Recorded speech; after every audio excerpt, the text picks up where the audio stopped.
Bismillahirrahmanirrahim. Assalamualaikum warahmatullahi wabarakatuh. Sebelumnya perkenalkan kami kelompok 2 dari Prodi Teknologi Pangan dan Gizi. Nah, pada kesempatan kali ini kami akan mempresentasikan hasil dari resume materi ethanol fermentation atau fermentasi etanol. Adapun materi ini kami susun untuk memenuhi salah satu tugas mata kuliah mikrobiologi pengolahan pangan dengan dosen pengampu Ibu Dwi Arianti Nur Utami. Dan anggota dari kelompok kami yaitu Alma Idah, Fitria Selsi, Wafa Yaitun Nisa, Yolna Isnilillah, dan Yuda Syahrul. Untuk itu mari kita langsung saja lanjut ke materi berikutnya.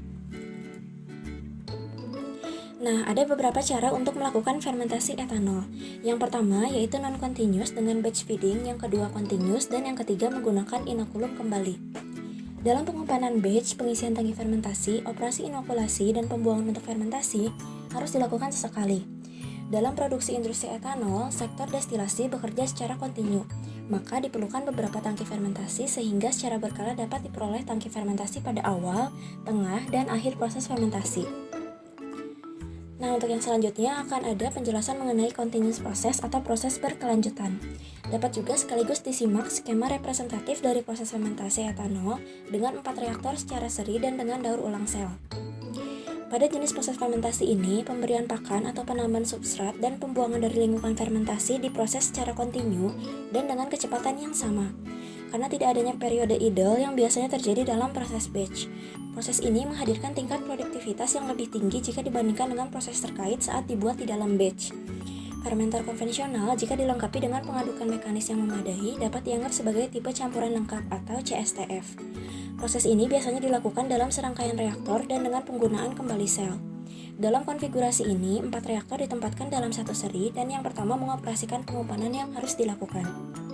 Fermenter lain dalam seri ini diberi makan dengan sebagian lingkungan yang difermentasi yang berasal dari reaktor yang sebelumnya pada aliran masuk yang sama seperti yang pertama. Aliran pengumpanan substrat ke fermenter ini konstan dan sama dengan aliran pembuangan, memastikan volume konstan untuk lingkungan fermentasi. Nah, untuk yang selanjutnya ada keunggulan fermentasi kontinu jika dibandingkan fermentasi non-kontinu. Yang pertama yaitu kapasitas volumetrik terpasang yang lebih tinggi untuk hasil produksi yang sama. Yang kedua, keseragaman yang lebih tinggi pada produk. Yang ketiga, proses fermentasi biasanya dilakukan secara permanen, maka kondisi lingkungan yang optimal untuk mikroorganisme dapat tercapai selama proses berlangsung. Yang keempat, mikroorganisme dikirim ke kondisi lingkungan yang sama di setiap bioreaktor. Yang kelima, kemudahan otomatisasi yang lebih baik. Yang keenam, keseragaman yang lebih baik selama operasi, yang akibatnya menghasilkan etanol berkualitas lebih baik dengan lebih sedikit biaya dan tenaga kerja. Dan yang ketujuh, lebih sedikit periode menganggur. Nah, adapun kekurangan dari fermentasi kontinu yaitu kesulitan dalam mempertahankan kondisi yang stabil, kemungkinan mikroorganisme akan mengalami mutasi genetik, kurangnya pengetahuan tentang kinetika yang terlibat dalam proses, seperti misalnya aspek dinamis dari perilaku ragi etanol, dan yang terakhir yaitu kesulitan mempertahankan asepsis dalam proses konduksi dalam waktu yang lama. Nah, untuk yang selanjutnya akan ada penjelasan mengenai proses with immobilized cell atau proses dengan sel yang tidak bisa bergerak. Salah satu teknologi paling modern yang saat ini tersedia untuk produksi etanol adalah penggunaan sel ragi yang tidak bisa bergerak dalam penyangga lembab.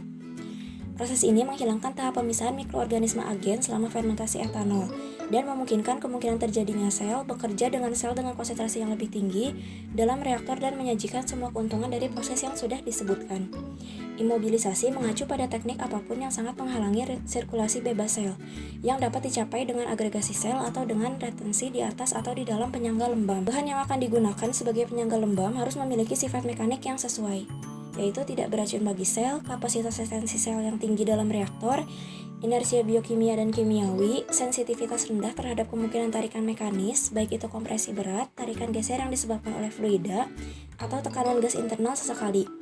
Tingginya tingkat penyebaran nutrisi dan produk yang terbentuk, porositas tinggi, dan pori-pori yang menunjukkan karakteristik mudahnya difusi nutrisi dan produk terbentuk, dan pada saat yang sama juga tidak memungkinkan keluarnya mikroorganisme yang tidak dapat bergerak, juga sederhana dan biayanya rendah. Nah, selain itu juga harus mudah ditemukan di wilayah yang diamati. Nah, tak hanya itu saja, proses imobilisasi ini juga harus sederhana, berbiaya rendah dan mudah direproduksi. Juga harus menghindari kondisi denaturasi seperti suhu tinggi atau tingkat pH dan penggunaan pelarut organik.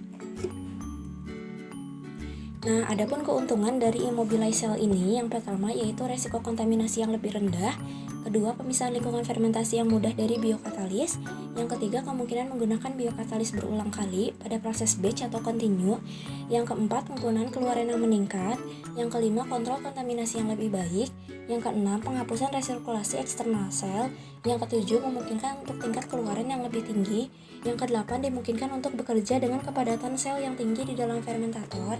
Yang kesembilan, pengurangan biaya pemisahan dan resirkulasi. Dan yang kesepuluh, peningkatan daya tahan biokatalis dan kisaran optimal yang diperluas untuk tingkat pH.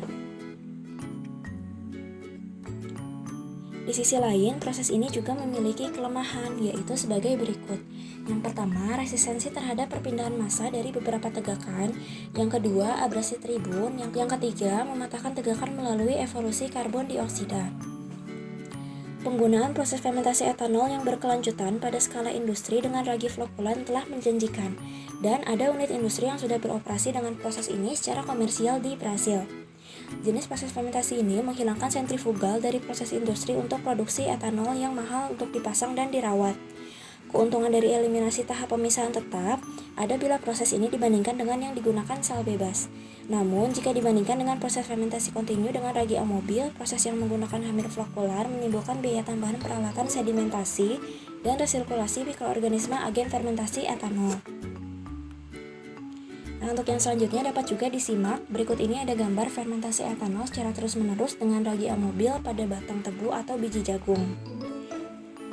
Sistem kernel yeast dapat digunakan untuk pakan ternak karena bahannya berkualitas baik.